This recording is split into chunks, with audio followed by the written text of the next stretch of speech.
macro perspective, it means being deliberate and attacking every avenue of player acquisition. And then the second piece is being aggressive in terms of retaining our core. So tangibly, it can mean a couple different things, right? Trade market, engaging with teams consistently, aggressively throughout the whole calendar year. On the free agency market, it means being opportunistic. It may not mean that on the first day we're going to be really, really heavy spenders every year, but if we do identify players that fill a need, fit the offensive or defensive profile on the field, and then fit the off-field profile, we're not going to be afraid to strike. Contract management, I've touched on it a little bit here before, being aggressive with pre-market extensions for our homegrown core. And then in the draft, just like I mentioned with Mary Kay, being flexible to move up or down the board and positioning ourselves to acquire players that we would target throughout that process. Andrew, as far as this draft class, in your old job, how involved were you before you became the general manager?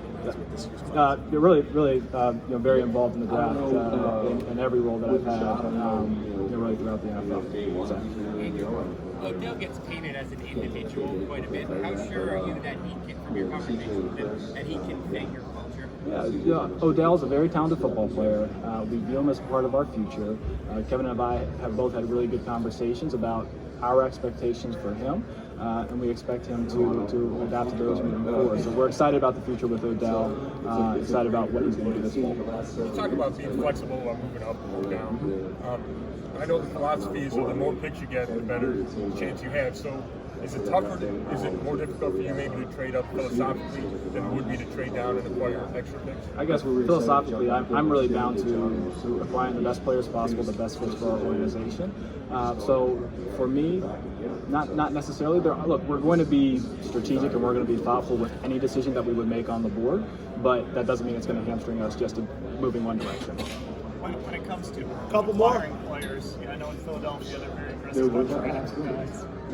Is there any inherent advantage to trading for guys as opposed to playing in free agency? And it really does depend on the situation. It depends on the skill set of the player, the scarcity of that skill set, the contract, the age. So each individual situation is different.